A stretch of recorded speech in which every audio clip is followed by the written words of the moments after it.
to Commission Ed, the Air Force Officer Podcast. Here we explore the training and development of America's leaders in the application of air power and the profession of arms.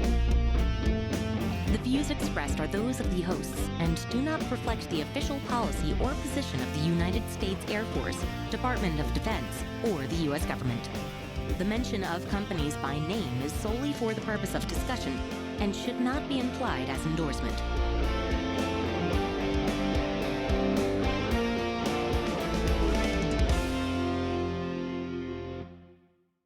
Welcome back to another episode of Commission Ed, the Air Force Officer Podcast. I'm Colin Slade. And I'm Reed Gann, and we're your hosts for Commission Ed. Colin, today I'm really excited. I get to share an interview that I did with a good friend of mine that I'm serving with out here in my internship, Captain Johnny Snyder. He's a 12R, an EWO, electronic warfare officer. Goes by Johnny. Awesome guy. And I also have some pretty big news to share today, Colin. What's that? He is, as of today, officially publicly announced a Major Select. So super excited for him and his family. Congratulations on reaching that milestone. We talked about it in the episode. You'll hear it in the interview. He was waiting anxiously for that announcement. I got my announcement in February, and we're recording this in late April. So it's kind of like, well, what's going on? It was a long announcement. We're super excited for him. So that's my announcement. That's my news. Yeah, and my addition to that is, by way of introduction, no surprise to me that he was selected for Major. This guy is a genius. Yes. Such a pleasure to listen to. So many good nuggets to pull out of this episode. Johnny is amazing. Yes, and I'm super excited to bring it to you all. We've already had others on the podcast that described the CISO career field and the CISO training, but this is one of those specific career fields that he describes that CISO is only for undergraduates. It's not an actual career field. And so we're excited to close that gap on the EWO career field. And with that, we're going to turn it over to Captain Johnny Snyder. All right, Captain Johnny Snyder. Johnny, welcome to the podcast. Thanks very much. Really excited to be here and love what you and Colin have done with the podcast so far. You're addressing a lot of fantastic issues. So I am honored that you think I might have something to share and to add to that. Without question. That's why you're here. So, Johnny, you are a 12R, which is not someone we've had on our podcast before. But before we get there, how did you come to the Air Force? Who are you? Where are you from? And how did you get here? Joining the Air Force was never a lifelong dream of mine. In college, I wanted to be a writer. Post-college, I wanted to be a policy wonk. I worked in a couple of think tanks in the Washington, D.C. area. After I found out that I was not good at that, I became a bartender, which was very fulfilling. And eventually, as my wife and I started having children, looked for something else a little bit more stable, a little bit more long-term. I've always had a great respect for the military and a great appreciation of its role in history and in the country, and decided to join the Air Force. Full disclosure, my dad is in the Navy, so he was a Navy career officer, and my little brother is Army Ranger and Jump Master. They are fantastic professionals, so I had that kind of as a springboard. Okay, and you clearly chose the correct service between the Navy and the Army. I'll just throw that. I think so, and there is a little bit of interdepartmental jocular feuding between the three of us, definitely. That's outstanding. So how did you commission? Did you go through ROTC or did you go to the academy or OTS? I went through OTS. So it was OTS and then straight from that to flight school in Pensacola. So that was my progression. What years did you go through OTS and how did you find that experience? OTS was a fantastic experience in retrospect during the time. Yeah, exactly. Exceedingly challenging. It was interesting because in my flight, we even had experienced combat-hardened combat rescue officers. We had tech sergeants. I think one of the other flight had master sergeants. And even these very experienced professional leaders still had a lot of challenges going through. So it was an invigorating, challenging experience. But in retrospect, definitely a very positive one. Nice. So what year did you go through OTS? Right. That was 2012. Okay. So that was the year after I went through. So probably still had the upper class, lower class. We did by that point. Okay. Yeah. So good and bad. We've already talked about that on this podcast before. Nice. So you got selected to be a CISO, Combat Systems Officer, right? That's the big structure. And you went down to Pensacola. Talk us through that training and how you ended up being on the 12R. Maybe talk about the differences between some of the other options that you can get out of that opportunity. So prior to joining the Air Force, I didn't actually know what a combat systems officer was. When I applied to the 2011 rated board, there were 3 options. It was pilot, combat systems officer, and air battle manager. I didn't know what the latter 2 did, so I just applied for all of them. I got picked up as a CISO, and I had no idea what that would entail. Just knew I wanted to be on an airplane. I wanted to be a rated officer. So for listeners who may not be entirely familiar with the Air Force Specialty Code system, 12 signifies combat systems officer, and R signifies the reconnaissance, surveillance, and electronic warfare specialty. I should also mention that the term CISO really only applies to undergraduate flight students who then track to become mission qualified either as a weapons systems officer, electronic warfare officer, or a navigator. We have the latter 2 in the RC-135 community. Okay. So like backseaters F-15s are going to be WIZOs. Right, WIZOs, yep. Got it. Okay. That makes sense. So you go down to Pensacola. Clearly you're, accomplishing training. How does one track one or the other? How does that kind of work where you get put into the WIZO, CISO, NAV, EWO? Sorry, I'm so used to CISO because that's who I taught at OTS, right? So how do you get tracked into those different areas? So I think it's changed actually when I went through. When I went through in 2013, the concept of the undergraduate CISO training flying program was to build a universal CISO. So everyone who graduated the program would be qualified either to be a navigator or to be electronic warfare officer. If they were going to be a weapons systems officer, F-15 backseater, they have to go through a little extra training at the end, but otherwise a universal CISO who is capable of any of those positions. Okay. Shortly after I graduated, they changed the configuration of the program where a couple months prior to the end of the program, each student would get a track whether they would go to Navigator or EWO or WIZO. And then the last quarter of the program would be dedicated to that specialty. Okay. So at that point, you get selected and vectored into a specific thing. Right. And for EWO, what are the options of platforms that most of those folks go to? For EWO, we have a few. So one is the B-52 bomber, RC-135. We also have... are there a couple random cats and dogs that go to like the AWACS community?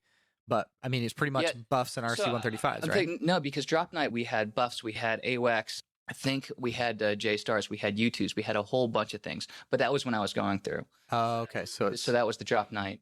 Yeah. Where it was the universal CISO, and then we had all these options arrayed before us. So I knew that I specifically wanted to go to the RC-135. Okay. Either as a EWO or a NAV. Got it. Okay. So that's fair that the system, it's change is constant, right? It's one thing but so you knew you wanted to go to fly on the RJ, and so that's where you tracked. Right. And I didn't know that until I was pretty far along in the undergraduate CISO training process. I'm just going to go ahead for listeners interested. Last spring, your podcast hosted then Lieutenant Joseph Langford to discuss UCT, and he had just graduated. So for those interested in what that training program is like, all the details, the whole progression from the T6 to the T1 to all the various simulators, Joseph gives a superb overview. During my time in UCT, it was encouraged that the students talk to the instructors, find out what the program is going to be like afterward, find out what the options are, find out what airframes are available, find out what jobs on those airframes are like, deployment schedules, locations, everything else. And after doing my research, talking with the instructors, I decided that RC-135 was the platform, the mission, and the lifestyle that I thought would best suit me and my family. And I was very fortunate that I put that at the top of my dream sheet, and I was very fortunate to be able to get selected for that assignment. Awesome. So Johnny drops the RC-135. Talk to us then a little bit, the who, what, when, where, why, about where your career went after that. So where was the first place you were assigned after you dropped the RC-135? Sure. So after Pensacola, I went to Offutt Air Force Base. That was my next assignment, and that is where the whole RC-135 fleet is stationed. Okay. All the airplanes are part of the 55th Operations Group, part of the 55th Wing, which is why if you get assigned to this particular platform, the joke is once you get off it, you don't get off it, because unless you transition to another airframe, you're going to be there for a while. So I was there from 2014 right up through 2020. So it was 6 years, and it was a fantastic time. And I got to travel the world during that time. And there were so many career progression upgrades and other training that you do during that time. But that is a 6-year duty station when I was there. Nice. I've heard a lot of good things about Offutt. A lot of intel officers I know that have been stationed there. And I've heard that joke before, right? Once you get off it, you don't get off it. But yeah, not probably a bad thing. Maybe that can be really attractive to some people who might be looking for a little bit of more of a hometown maybe that they can call their own. Sure. We don't have to go too in-depth to it, but I love Omaha. I think it's a fantastic place. I grew up on the coast in big cities. I had never been to Nebraska before. I was assuming it's cornfields and nothing else, but I was really surprised by the culture, the museums, the cafes, the restaurants, the theaters, the state parks, the national parks. It really is a fantastic place. So it was great for me. It was great for my family. That's awesome. And we've talked about, pretty extensively how it's not just the member, right? There's so much that goes into these types of decisions, and it sounds like you've really found that thing that is for you, and that's fantastic. So let's explore a little bit about the life and career of a 12R. Like, what's the big career milestones, or what can you expect? Paint that picture for folks a little bit. Yeah, I'll go through the training pipeline a little bit for the 12R. Before you start mission qualification in the schoolhouse training, the first step is usually attending water survival training and SEER school at some point. That can happen a little bit before in the UCT program, or it can happen afterward, after you get to your duty station. So for those who are unfamiliar, SEER stands for Survival, Evasion, Resistance, and Escape, where you learn wilderness survival skills and a variety of different topographies, and also how to handle less than friendly interrogation techniques should you encounter such an unfavorable situation. Especially important for professionals in the intelligence, surveillance, and reconnaissance career field. Yeah, you guys are flying spy planes, right? You guys know stuff. So you need to be ready for advanced beatings. Yes, and I'm going to get a little bit into the semantics here because spying is different from reconnaissance. Yes, good. Thank you for doing this. I'm very grateful. Yes, let's do this. So spying refers to what is largely regarded as illegal activity and intrusion. Reconnaissance means that operations are taking place with the intent of gathering intelligence with the full legal backing of the international system. Yes. So when we are flying RC-135 missions, we are abiding by a range of international agreements, international law, in addition to a bunch of other national laws, U.S. federal oversight guidance, and regulations. So it may seem semantic, but it's important to distinguish between spying and reconnaissance. And 100% what I do is reconnaissance. Got it. No, and I really do appreciate you elucidating that for our audience. And this is one of those like really nerdy kind of B-level things that you and I worry about and care about and think about deeply, regularly. But sometimes that nuance is lost on the Joe Schmo who's got a rifle and is ready to beat you up once you fell out of the sky into their territory. So, but yes, it isn't just semantics. You and I know how important those really fine lines are. And that gets into some things that are pretty challenging. Like, these jobs are hard and there's a lot going on. It's not just you fly the plane, you light your hair on fire, all is well. Like, there's a lot more that goes into that. So how are you deliberately developed? So you said you go to SEER, you go through, what was the other? Water survival training, yeah. So what are some of the next things that you do in order to develop you to have that ability to operate in these kind of challenging, internationally significant situations that your aircraft is engaged in? Absolutely. I will say that at the beginning of the career, it focuses far more on the tactical and the technical for considering really the broad strategic implications, although we have to be aware of those even from an early stage. So after going through water survival training, going through SEER training, getting your undergraduate scissor wings, you go to the 338th Combat Training Squadron, so the schoolhouse for the RC-135, where all the pilots, navigators, and EWOs go for their initial qualification training, or IQT. The program takes approximately 6 months, and then at that point, you are certified to fly on the RC-135, and you in process to one of the 3 operations squadrons that you have there. Just a quick note, I might use the term Raven. RC-135 EWOs are often referred to as Ravens. Okay. And to most people, Air Force Ravens, they think about the elite security forces who accompany high-priority airlift missions. Definitely really cool. I'm not going to try to compete with them on that front. I will just say that the first Air Force Ravens were actually airborne reconnaissance photographers in the 1940s. Okay. And over the decades, that profession progressed to signals intelligence and electronic warfare support, which is how today's Ravens contribute to the fight. So just a little brief blip of history and why we're called Ravens. Awesome. No, I didn't know that. I knew a lot of our units come from a history and tradition of photographic reconnaissance. The 613th AOC out in PACAF, which was my first intelligence officer assignment, came from a bomber unit that was repurposed as a reconnaissance unit. And our logo actually is Donald Duck holding a camera over a cloud. And that was drawn by Walt Disney during World War II as part of their contribution to the war. That's really cool. I had no idea. Yeah, so it's interesting how that thread of history and tradition leads to where we are today. That's really cool.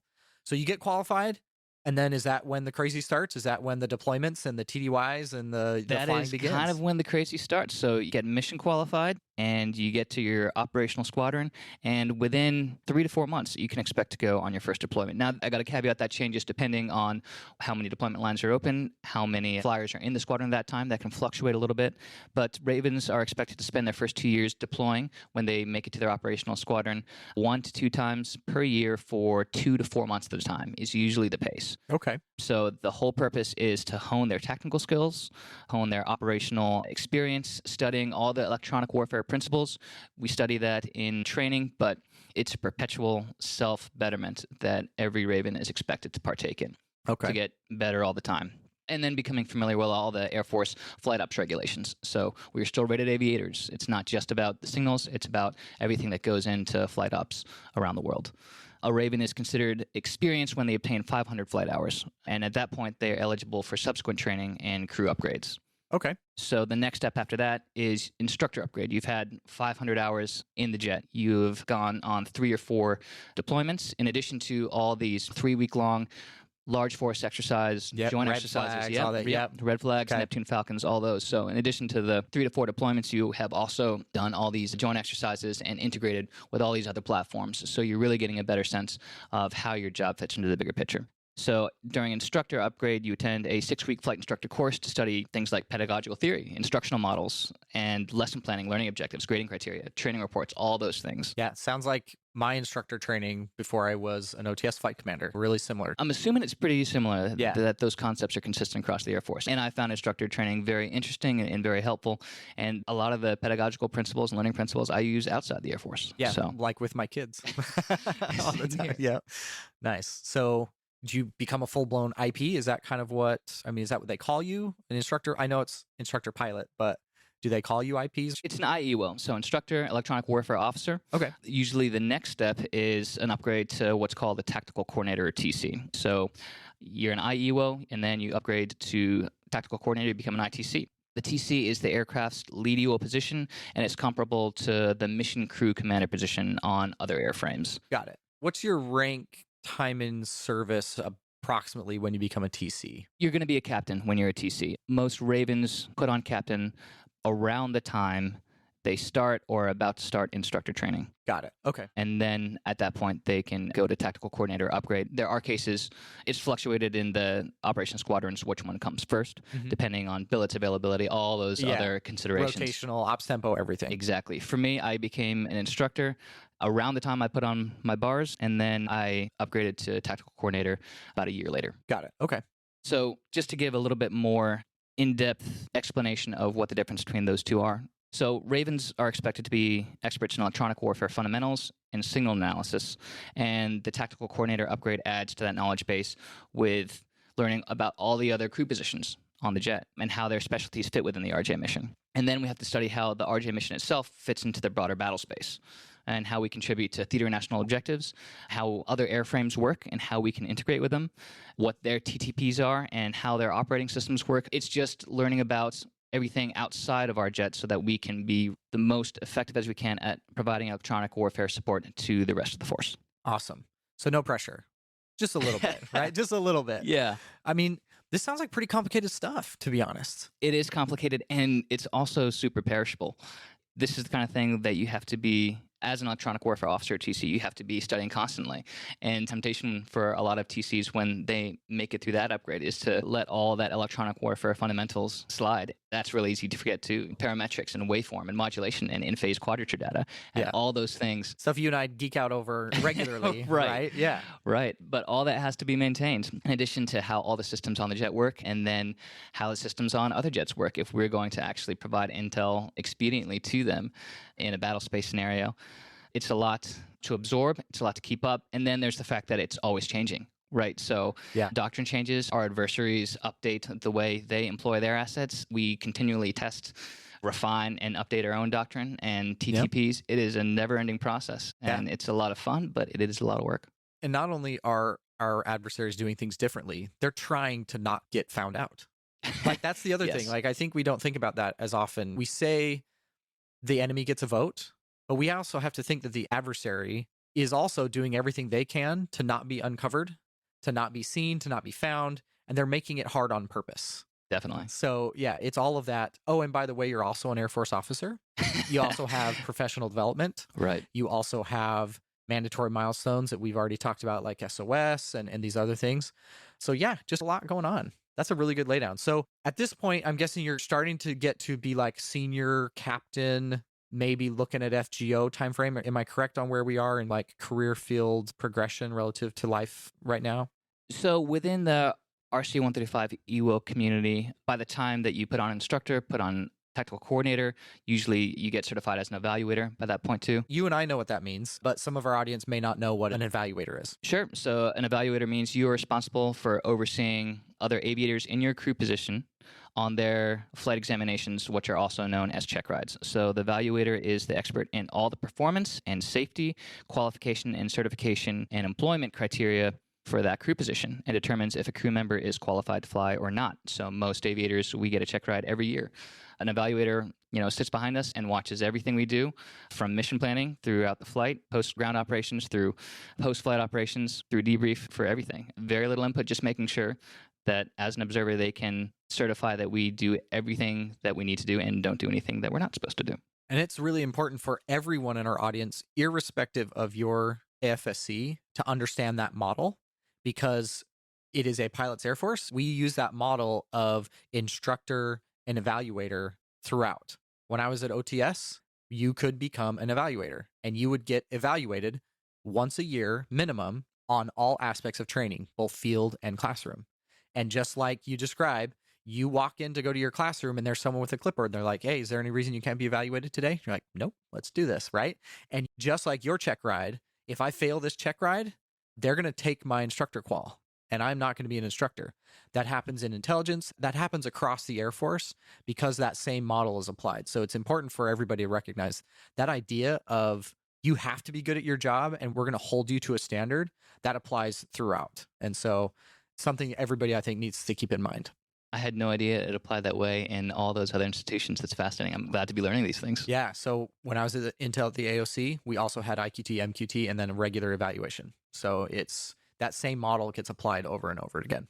So you've gotten to this point. Let's start. I know you're not there yet, but actually really close. Have they announced the 04 selections yet? I know you're right. Okay. So we're like right in that window. Just so you know, Johnny is like right in that window where he should be getting a phone call any minute now. So I'm sure it's going to happen, but it's still stressful, right? It is stressful. My career scenario is a little bit unique, but just to cater some people to what they can expect at this point in their career. So mid-level senior captain for a lot of RJEWOs, the next step is Air Force Weapons School. Mm-hmm. Last September, you discussed weapons school with Captain James Reasoner, who I actually know way back from UCT. Really? And that's yeah, outstanding. Yep. Okay. He was in the class ahead of me, and he provided a fantastic overview of that program. It was really nice to hear him again, listening to your podcast. No, that's great. So I won't go too much into weapons school. Hyper-intensive training program where students are trained in narrowest details of their respective airframe and weapon system, along with so many expansive concepts of joint warfare, joint combat operations, joint air operations. So for RJEWOs who decide to pursue a route other than weapons school, there are a variety of other alternatives. Some go to teach at undergraduate CISO training in Pensacola. Okay. They go back to Florida. Mm-hmm. Some apply for internships or academic fellowships, like the Olmsted Scholar Program. Yep. Some get selected for staff positions at group and wing levels, and they pursue that staff area of experience. And then some cross-train to other airborne platforms and or other AFSCs as well. So Air Force Weapons School is definitely a very popular one for RJEWOs, but there are other alternatives. Okay. Once you transition to that FGO time frame, do people get to stay flying or do they start transitioning to desks? I know that's something that the pilot community talks a lot about. Yes, we need people in those staff positions. I mean, do you see O5s doing the JOB in the jet, or is that less common? Kind of help give us that 15-year look for those that are thinking about this career field. To some extent, when you start getting behind the desk, you are still expected to fly, to do the duties that your primary AFSC says that you need to do. So you're still expected to fly, to maintain currency, to maintain all the sub-currencies that fall within the main categories of currency. Mm-hmm. But you don't get to do it nearly as much. So I experienced this even going to group staff and working as an executive officer. Very intense office job with very admin-heavy focus. And we would try to fly as often as we can, but you go from flying twice a week and being super proficient and constantly honing and refining those aviation and tactical and professional skills to flying once, twice a month if you're lucky. So there is that taper off. Yeah. Definitely. Yeah, and reps matter. When it comes to maintaining currency on just about anything, the reps matter. Awesome. That's a super thorough laydown. I really appreciate that. And it's so helpful to help outline what a stereotypical career could look like. Yes, everyone's individual career is going to be wildly different, but having an idea of just the general path can be super helpful. So there are a couple of things I'd really like to pick your brain on as we move forward. We've talked to a lot of aviators. We haven't talked to as many who are part of a crew. And that's something that I would really love to explore with you, because you're part of an aircraft community that has a big crew. How many people are generally on the jet when you fly? Anywhere between 20 and 30 is average for full training flights, or for unique missions, it can go even higher than that. Wow, that is a lot of people. It is a lot. So, and this is something that we hear a lot about us nonners, who aren't flying. Johnny's smiling over there when I said that. I do not like that term. That's fair. Totally fair. I'm with you. I don't like it either, but, just to placate those who hold those sentiments. For those of us who aren't a part of an air crew, help the audience understand a little bit some of the intricacies, the ins and outs, right? Because you're a commissioned officer on this aircraft, but a lot of the air crew isn't. But you have to work together intimately to accomplish the mission. How does that change the dynamic, or maybe create different power structures and different ways of coordinating with each other? Just help us understand this idea of crew. Yeah. If I may, I'll take a step back from the crew to just give you insight into what the inside of our J cabin looks like. Yeah, so, love it. Like I said, we have a uniquely high number of air crew members, but we also have a wide variety of crew positions and specialties. Okay. So within a single RJ sortie, there are a bunch of submissions and priorities and objectives and tasking that goes on. So we have the pilots, we have the navigators, we have the electronic warfare officers, we have airborne systems engineers who monitor, run, and repair all the ISR equipment, and we have over a dozen intel operators and cryptologic analysts. Within that last group, there are additional specialties that I can't really discuss in detail, but that specific crew component can shift depending on the operating area we are in and also the mission requirements, which can change from day to day. So all that to say, it requires a lot of extensive and continual communication between the crew and the crew leads to make everything fit together when there's so much going on at once. Difficult because, for a number of reasons, but 30 crew members means 30 different opinions at the same time. Mm-hmm. And it's very important, and RJ crews and crew members are trained in this continually, that every crew member has to be empowered to speak up and voice their concerns, especially when it comes to something like aircraft safety, but also when it comes to mission tactics and what the best course of action for that is.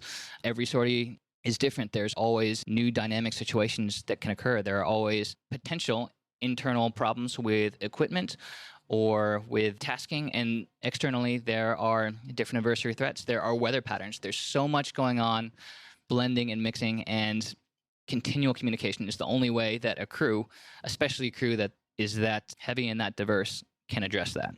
So there are times where the crew will face a unique situation and there'll be disagreement between one or more compartments and crew positions regarding the best course of action. We all are trained in our respective specialties. Yeah. We all have our different priorities as to what this mission should focus on, because the jet can only be in one place at one time. Yeah. So fortunately, we are thoroughly trained in crew resource management. It's a fancy phrase for collaborative assessment and decision-making, especially in high-pressure scenarios. Like I mentioned, there are internal threats like equipment malfunctions, emergency procedures, and there are external factors like weather patterns, adversary threats, people who want to do us harm. So in every instance of disagreement, the crew, in my experience, in 1,600 hours on the jet, the crew is able to consult and work through the problem, establish a way forward, and collectively execute the mission. Now, that sounds like it's a smooth process. It's not. There is a lot of talking. There is a lot of arguing. Things can get heated at points. Everyone is usually pretty good about maintaining a professional bearing, but this is an important mission, and there are consequences, some of them life or death, depending on what's going on in the jet. So it can take a lot to be able to get all 30 members on board with a course of action, given different perspectives and different priorities. Sure. Very occasionally, there were still lingering differences and disputes among crew members, and those always were addressed very thoroughly during debrief. Okay. So whatever isn't resolved in the air is resolved at some point on the ground, and things have to come together. Yeah. Which is why the mission planning and the debrief is so important, because when we go up and do the same thing the next day, we have to make sure we're ready. Yeah. I can imagine that when a crew is coming together, that must be a really rewarding thing. even though there are disagreements and hard things you guys have to get through, but when it's working, it's got to be a pretty magical experience. It feels awesome when it's working, when the whole machine is running smoothly, when the priorities blend really well, and the aircraft is working great, and we're getting some fantastic intelligence. It just feels right, and everyone in the crew feels that way, and it's a very rewarding thing. Yeah, that's fantastic. As you're describing this scenario, I'm thinking of so many like complex leadership challenges, right? Sure. Because you're going to have to disagree with someone, and you're going to have to do that in a professional way, and then at some point, you're going to have to get together and get to be on the same page again. Yeah. And some egos are probably going to get damaged sometimes through some of these experiences. It does happen. And I will say that there have been a few occasions where there was pronounced interpersonal conflict. I will say that among the RJ community, the vast majority of aviators are very good about talking things through, about keeping a cool head, about being committed to a cohesive analysis, and about establishing a course of action going forward. Even though there may be 30 different opinions, all 30 crew members are dedicated to finding a solution. Wow. And it's that attitude that is constantly ingrained that I see very consistently in my experience, and that's what makes it able to happen. Awesome. I really appreciate you running that down. I had an idea of what that could maybe look like. It was nowhere near the complexity that you described. That sounds like a really tough leadership challenge, and I can really see how that could lead to a lot of really interesting dynamics just happening on a crew. How do those dynamics change, or do they change maybe if an exercise, or if it's just a training flight, or if it's a deployment? Does it change the dynamics at all? Does it maybe raise the stakes, maybe up the pressure? What are your thoughts on the differences there? It can. Every training flight is a little bit different depending on who's going through what training, what crew positions are focusing on what priorities. Every joint exercise is different. They have different objectives and different components that they try to fuse together. Every mission is different depending on where we are in the world, what geographic combatant command, what the threats are, what the mission is. Everything about the RJ mission is very dynamic and very dependent, which is why that crew resource management, the personal rapport and the professional bearing to be able to work through problems that you are going to encounter on every single sortie, that has to be there because the unexpected is the default. So it's about building the mechanisms, the interpersonal and the professional and the tactical and operational mechanisms to be able to address that dynamic environment every single time. Awesome. That is a perfect segue to the questions I want to ask about your view on being an officer, because the challenges you're facing are very different from the things I face, but I still can see some threads, some connections. Yeah. You described how the mannerisms, the bearing, the rapport that you build, you can't do that in the moment, right? When there's a disagreement on the jet about what to do, that is not the time for you to establish a connection with that crew member. That has got to have happened way before that. Absolutely. So how does that frame your perspective on officer-enlisted relationships and what it means to be an officer? Sure. Before going into the officer-enlisted relationship aspects, I'll just say that in regard to building that rapport, that's why, for one, mission planning is so important, because we go through so many scenarios that we consider so many potential threats, so many potential challenges during mission planning. It's very comprehensive. It's very thorough because we have to make sure that the whole crew is on board with what the mission is, what the priorities are, what the objectives are, how we're going to react to challenges and threats before we even set foot on the aircraft. Yeah, because it's too late. Yep. At that point, it is too late. Exactly, which is why mission planning and then specifically training scenarios and making them as detailed and comprehensive as possible are so important.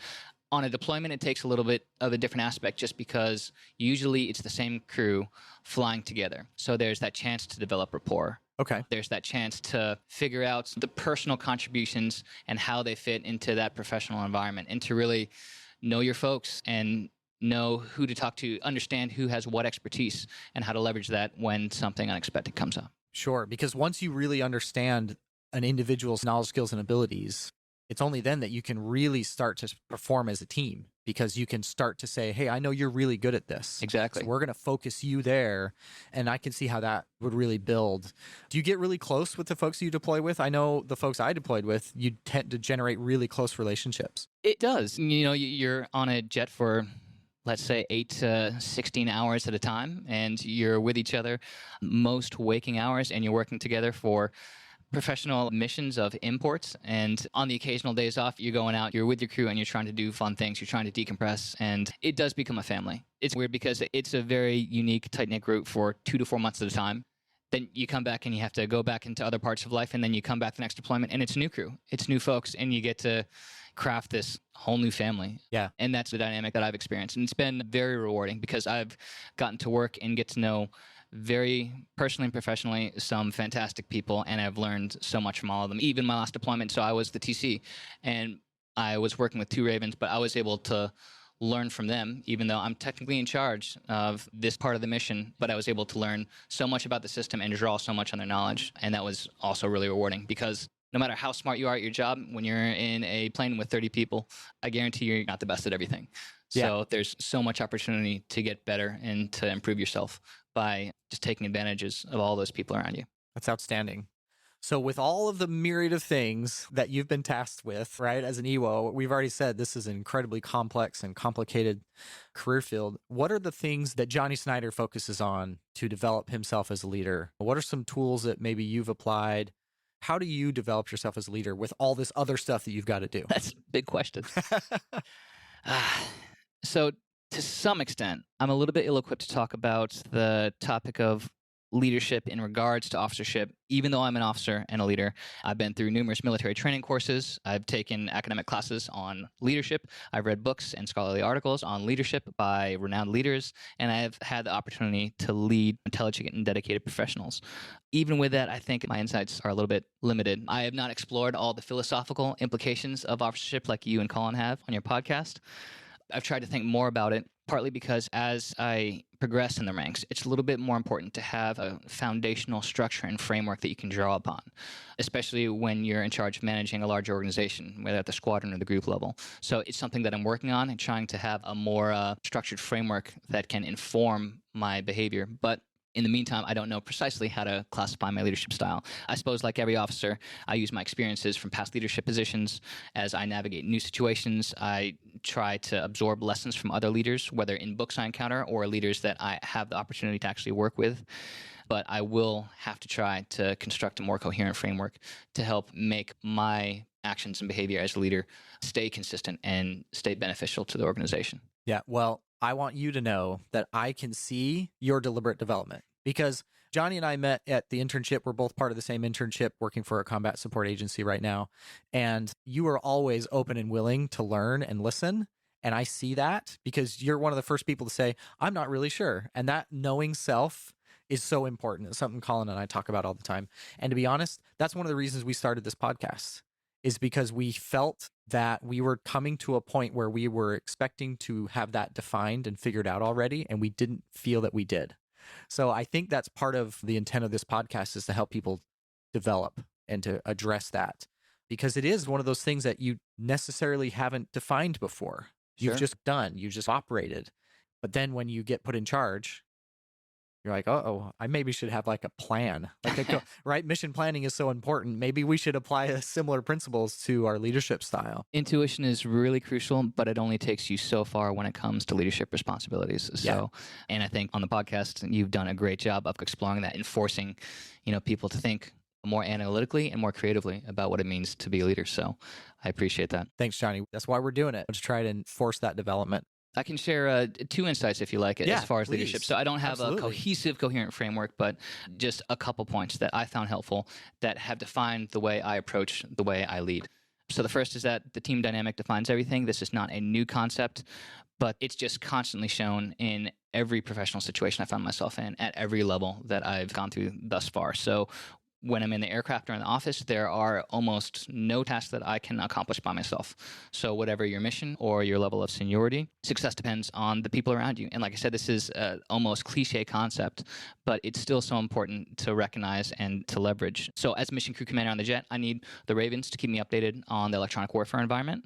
I need the engineers to keep the equipment running smoothly and keep me apprised when something is not working correctly, because that affects how we execute the mission. I need the analysts to monitor potential threats. I need various operators to help me manage offboard radio communications and data link communications. And this is just routine operations. So the most routine operations require perpetual coordination. So the leader facilitates that, but they're only part of it. And the more dense the environment, the more dynamic the situation, the more complex the mission, the more obstacles we encounter, the more vital that comes. So I've talked about just how complex and challenging an RJ mission can be.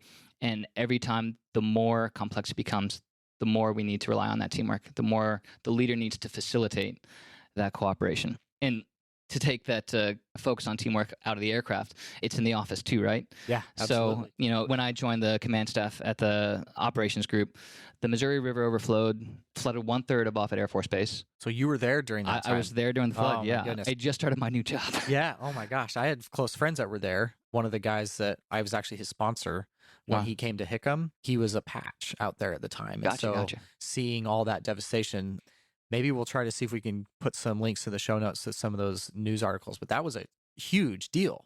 It was a huge deal. It's still a huge deal. It still has ramifications. But one thing that was impressive about the folks at the group and the wing is that we had resumed flight operations in 2 weeks. That is unreal. It is. We Yeah. The headquarters building was under like 10 feet of water. Yeah. I mean, just the runway. You had to move aircraft because you couldn't put them on the runway. It was a massive logistical feat, and I got to have a front row seat to see how effective leaders at every level, so wing, group, squadron, were able to collaborate, brainstorm, plan, execute, and persevere through what was, in every sense of the word, unprecedented crisis. Yeah. So, And those skills that you develop for one thing can be applied so broadly to others. That's such an inspiring thing. Yeah. Like, again, I've had close friends who are in that situation sending me pictures and texts because I'm reaching out to them. yeah. Hey, are you guys okay? Like, what happened? Just because we were worried about them. And that's remarkable. It was. My own contributions were laughably minuscule. I kept reports going and paperwork and memos. That was my job at the time. But like I said, I got a front row seat to see how proper leadership can overcome even challenges as intimidating and destructive as that when you're able to leverage that sense of teamwork and cooperation. So That's awesome. those That's are buzzwords, fantastic. but they matter. And that example, I think, shows just how much they can matter. Yeah, no, and that's fantastic. And Colin and I have said this many times. Sometimes these things sound like motivational posters, but there's Yeah. a kernel of truth behind them, right? There is. Awesome. So, Johnny, you talked about the teamwork. That's one of the really important things as a leader. What was the other thing you wanted to talk about with that? Right. My second point, and it's going to sound boring and banal, but it's the importance of paperwork. Oh, yeah. Oh, yeah. So you and I have mixed feelings on this, but I think we can both agree that it's still very crucial Yeah. and very important to any number of aspects of an Air Force career. So no one joins the Air Force with dreams about writing reports and memorandums. Yes. So many times I love flying, and paperwork seems like a distraction from flying. It seems like it's taking me away from the mission, like it's a drain on my productivity. But the reality is that paperwork keeps organizations running, and the Air Force is no exception. So on the operational side, every deployment needs orders. Every aviation rule is defined in flight publications and checklists. Every sortie needs flight orders and crew rosters and schedules. And then on the administrative side, which you and I both know very well, every policy decision is captured in an official document.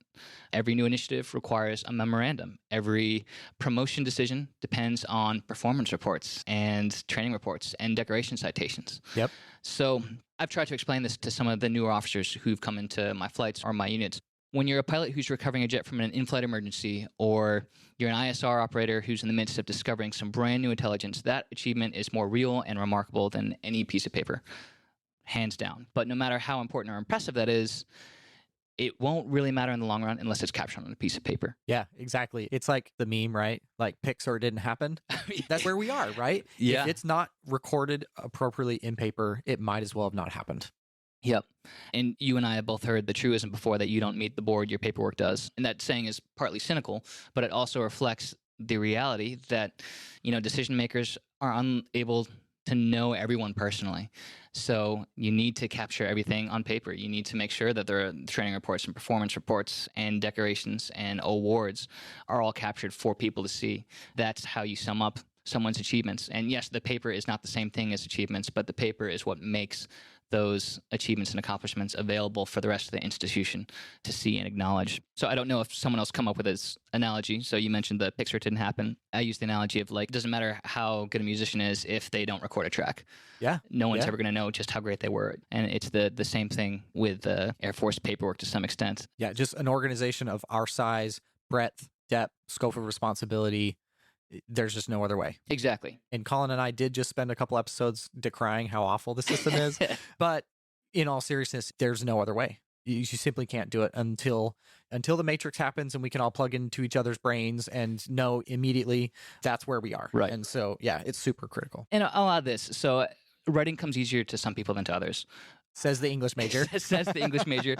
But you know what? I'm an English major, but I had to practice writing Air Force style. Yes. That did not come naturally to me. So it was soul crushing to me when I first started writing bullets, because up until then I had studied essays and poetry and plays and theater and novellas. And now I have to write these clumsy, segmented, confusing, jargon-laden bullets. Yeah. And I had to practice getting good. Yes. Especially when I became flight commander of the office responsible for reports and decorations for the unit. Yeah. So, and you've discussed this in your podcast, but performance reports can change, and they are likely to change in the next couple of years, and Air Force writing conventions are likely to change.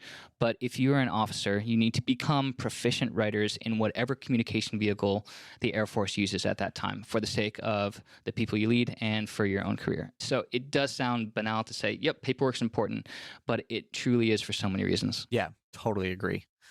So, Johnny, what are some books, Mr. English Major? What are some things you are reading lately that have really piqued your interest, or maybe those books that have just really meant something to you that you refer to people to over time? We like to ask our guests some of their big favorite books.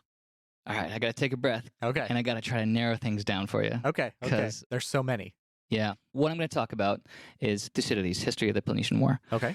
It is an intimidating... Chaos Mattis on us here, right? Yeah. It is an intimidating tome.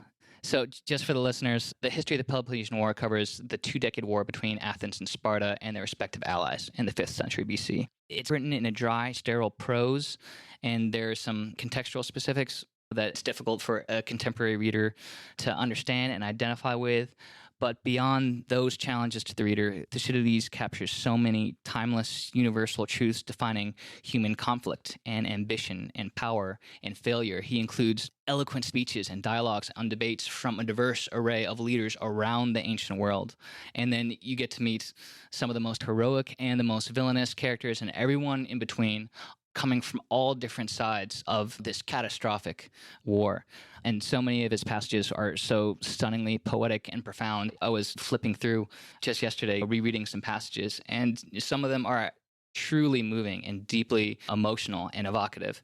And that level of experience combined with just the universal truths that geopolitical power being influenced by fear, honor, and interest. Just fundamentals that are as true today as they were 2,500 years ago. Awesome. Do you have a particular translation that you recommend? Maybe you can give us a link to that and we can share it with our audience. Yeah, absolutely. So there's an edition by Robert Strassler. His notes and explanations make everything easier to understand. Awesome. So even if you're not really into classical literature and archaic texts, he makes it pretty accessible. Awesome. Perfect. Yeah, and we'll provide a link to that in the show notes. What are some other things? I mean, we've already started pretty heavy, so I'm looking forward to this. Do you have a little bit of time? We got some time. This is okay. important stuff. Colin and I have done an entire episode on the importance of reading. We've talked about how to read a book.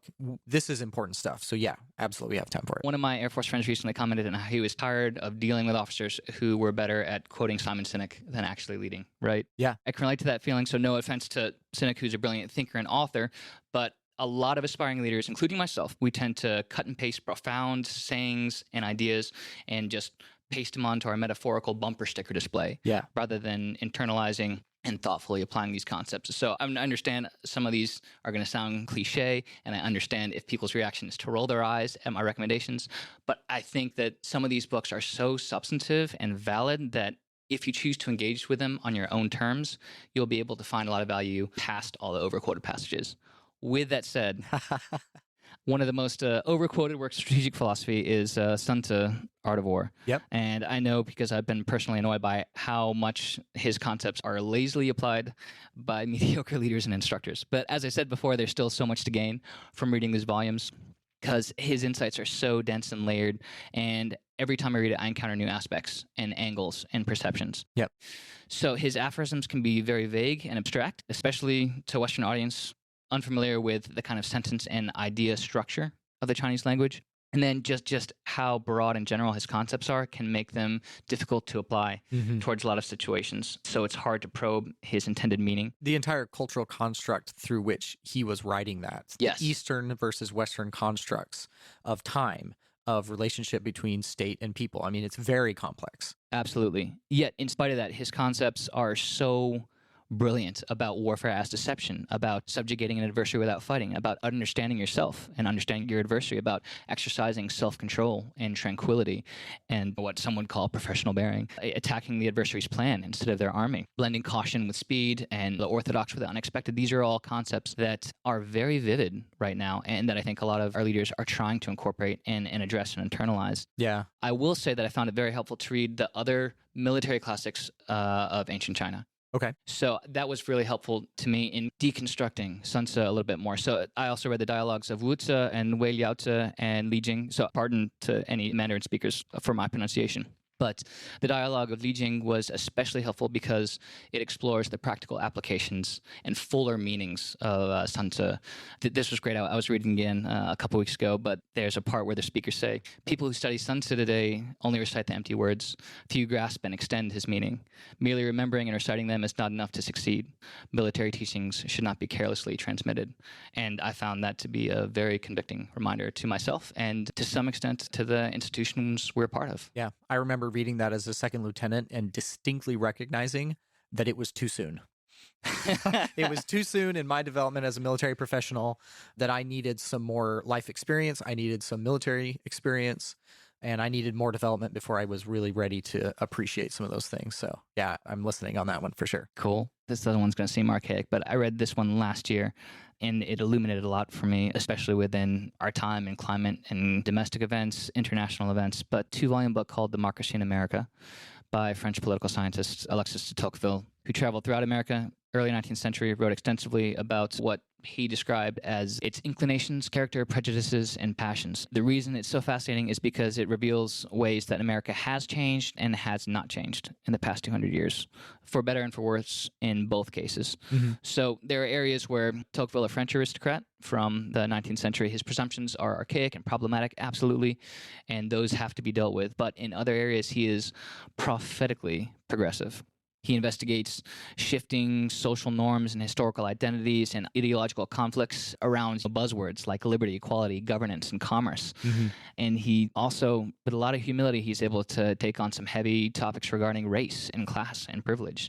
And he deconstructs so many of the falsehoods and failures still embedded today within American narratives. And even though he harshly criticizes the pitfalls of kind of our political and social characteristics, he also is very generous and praises the successes, both the moral ones and the material ones, where they occur. And it is a deeply convicting and incredibly insightful book for all its faults. And I found it really helpful reading it now.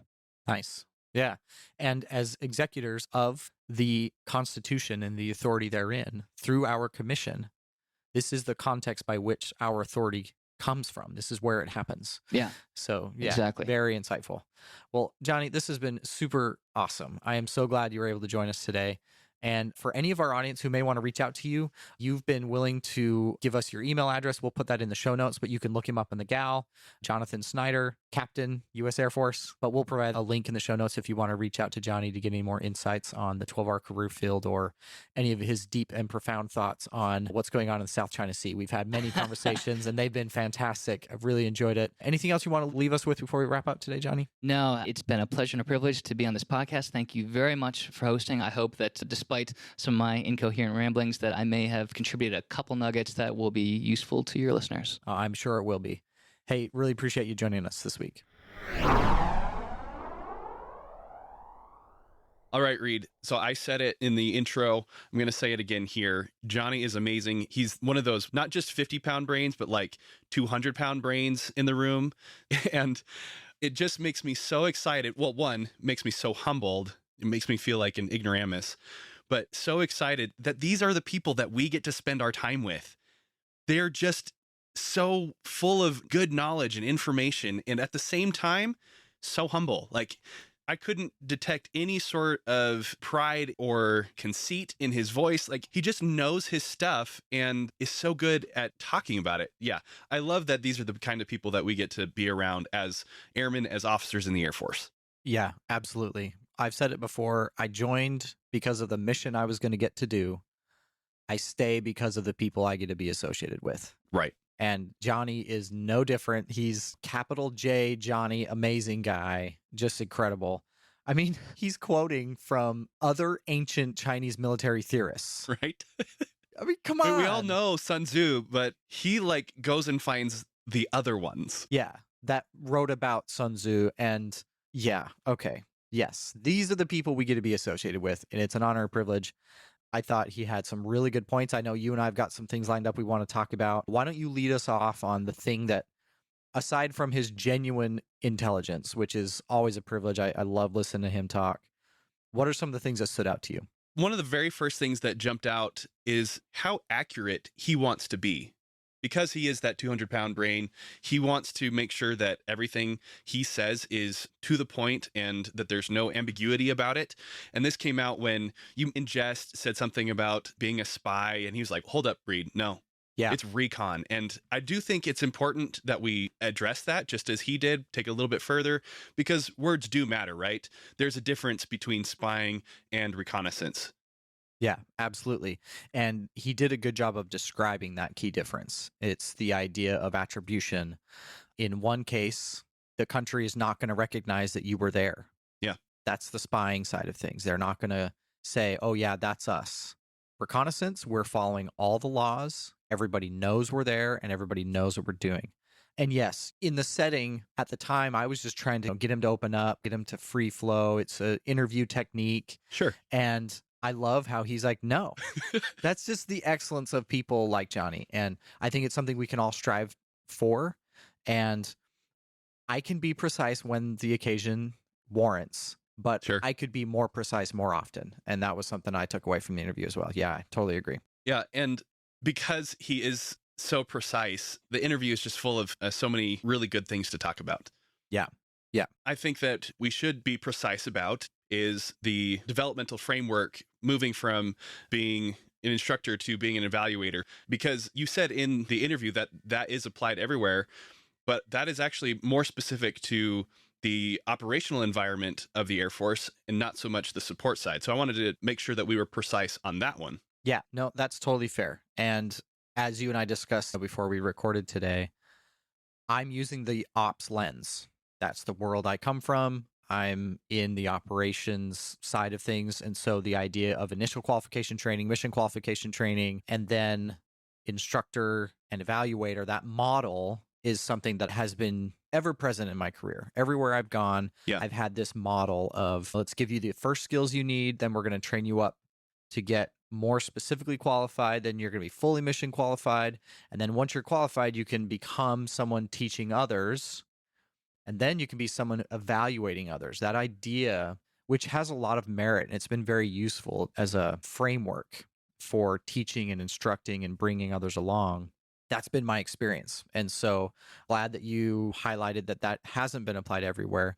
Still, I think there's some ideas that we can take out of that and just key in, because you'll hear those words, IQT, MQT, FMC. You'll hear all these things out there. And I think that's what I was trying to bring out. No, and you're exactly right. The point that I want to make is not that the framework is wrong or that it's not useful. It just hasn't permeated to other places within the Air Force. Those are not terms that are frequently used in, at least in civil engineering. I can't speak exactly for the other support career fields, but we don't have instructors. We don't have IQT, MQT. When we talk about FMC, fully mission capable, we're talking about a building.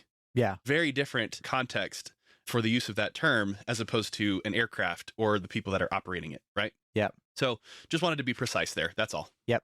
Totally agree. I wanted to bring out, and I know we wanted to discuss, is the magic that can happen when a crew is working together. Yeah. This is one of the most important things that I think anybody who listened to this episode is going to take away from this, because there are some really powerful and very important concepts that you discussed with Johnny that we're going to readdress here. So everybody who's listening, pay attention, because this is some really important stuff. Yeah. So Colin, what is it that you, because you and I talked about this, what is it that you really wanted to bring out here? I know I've got my things, but what is it you wanted to bring out? Yeah. So the thing that jumped out to me in the interview is when Johnny was talking about the operational cycle and describing the aircrew environment within the RJ. There's 30 different people doing lots of different jobs. Some are analysts, some are engineers, some are listening to the beeps and squeaks, some are operating the aircraft. There's a wide variety of AFSCs, and every single one of them has their own opinion, right? But the way that he described it is that he said that with every deployment, every exercise, every rotation, there's this opportunity there to craft a new family. Yeah. And I thought those words were so interesting. Yeah. Because it's not just a team, and it's not just cobbling together a group of individuals who are going to move in the same direction just by virtue of being on the same airplane, right? Mm-hmm. But deliberately crafting, putting all the cogs and pieces together to build a family of all things. Yeah. And he describes this magical moment when everybody is honed in on the mission, they're fully capable, they're competent, and most importantly, they're connected with each other. Yeah. That is when they become a family, just like you would experience back at home. The love and the care that you have for each of these individuals is there. Even if they drive you nuts sometimes. Yeah. Yeah. And absolutely. they will. Yeah. Mm-hmm. So that's what really stuck out to me is his choice of words. Again, words matter. Yeah. And he's the kind of person who's precise. And so that was really important to me. Yeah. And I think back on this same idea in team sports. That's where it first really happened for me. Mm-hmm. When you've been with a group of people long enough, you've had the experiences requisite for you to really become one with this group, right? And when you can look at somebody across the field and they know exactly what you're thinking, you know exactly what they're thinking, and you don't even have to think or say anything out loud. They're just going to react, and you know how to leverage their skills and overcome their weaknesses with your strengths, and that back and forth. That was the first time that happened for me. It's happened to me in the Air Force on deployments, on exercises, things of that nature, and it is incredible. And that's what I wanted to highlight is for those in our audience who may have not had that kind of experience, seek it out.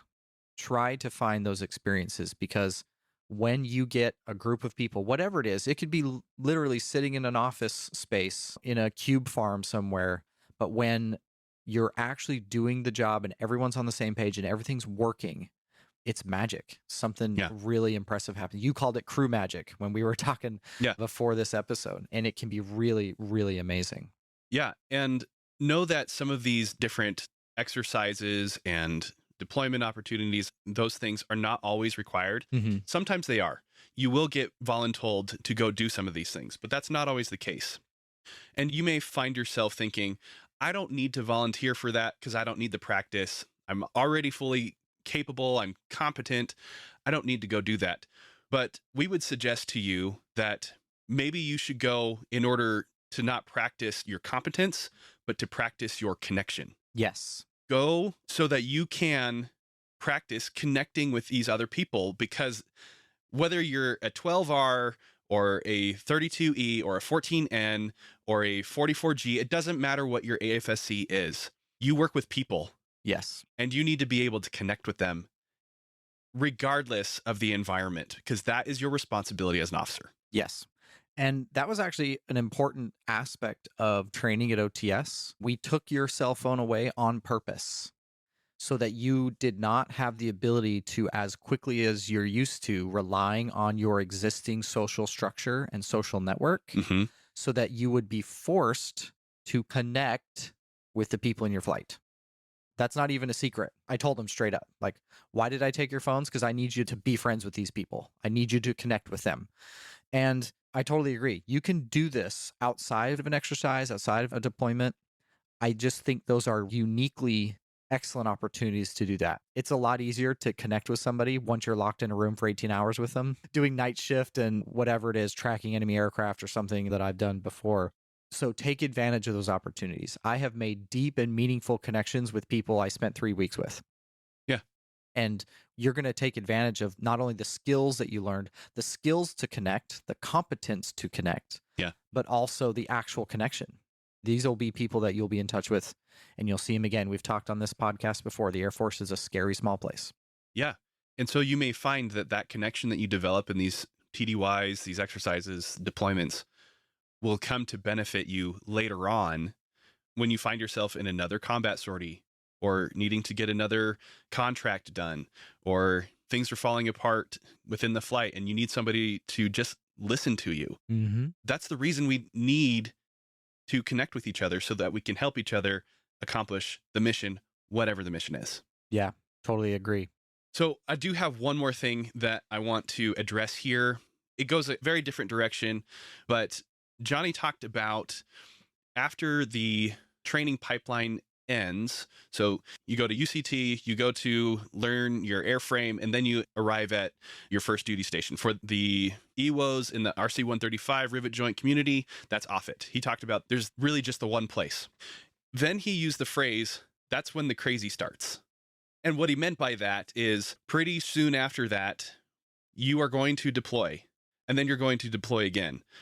And there will be these exercises, just kind of like what we've been talking about. Yeah. And I want to talk about how for some career fields, that's what things are like. On the complete opposite spectrum from, say, a force support officer or CE officer, finance, or even like a 14N, because there's tons of you guys. Yeah. Literally, you can go anywhere. But EWOs, these 12 Romeos, there's not very many of them, right? Yeah. And there's not a whole lot of places they can be. Yeah. But they're busy. They are super busy, going everywhere, but not stationed everywhere. Yeah. Mm-hmm. There is a difference. Yeah, absolutely is a huge difference. And yeah, I thought he did a good job of describing how many days you're going to be away, the ops tempo. And those are important things to consider when you're thinking about what kind of job you want to do. He mentioned how when he was at UCT, that he interviewed other officers, talked to them, asked them, because it's not just the ops tempo, it's not just the aircraft, it's the community that is a part of that aircraft. It's a community. It's fascinating. You can be in a group of F-22 drivers and then a group of F-16 drivers, and they are different. Yeah. They're still pilots, they're still fighter pilots, but they're different communities. They have a different way of being. And so it's important, if you have the opportunity, to try and identify those things, because, Colin, we've talked about it. You need to know you need to know self and where you are going to be most successful. And honestly, who are we kidding? The cadre at your various training experiences are going to be good at helping what that looks like. That's part of the reason we bring them back to the schoolhouse, is to find the people that they think should be in those locations. But yeah, no, totally agree. Very interesting point, because it is different than a lot of other jobs out there. Yeah, and the exact term that it gets used around the Air Force is high demand, low density. That there are these career fields that are going everywhere all the time, and there's just not that many of them, as opposed to others, which we could still say high demand. 14N, intelligence officers, CE officers, space operations, still high demand, but there's a lot more of them, and there's a lot more other places that they can go. Yeah, totally agree. So glad we could bring Johnny on. He was so eloquent, so intelligent, and always a treat. He's in our group here at Fort Meade, and he is just such a great addition. He's a lone 12R in a group of 14Ns. And boy, the experience and background he brings, it's fantastic. It's really great to have him, and I'm glad he was able to join us today. Yeah, this was an absolute pleasure to listen to what Johnny had to say. Really appreciate the level of thought that he brings to being an officer, and those measured responses, very articulate, very precise. Really, really enjoyed that. And if you enjoyed it, those of you that listen to this, please share it with your network. Make sure that others are aware of this level of knowledge, and make sure that they are aware that these kinds of opportunities exist to be an EWO on a RC-135 and work in an environment where they can experience that type of crew magic on the regular basis. Absolutely. And as always, if you have any questions, we're always happy to answer. We love to hear from you, our audience. If there's nothing else, Colin, I think that'll wrap it up for this week. Thanks for joining us for this episode of Commission Ed.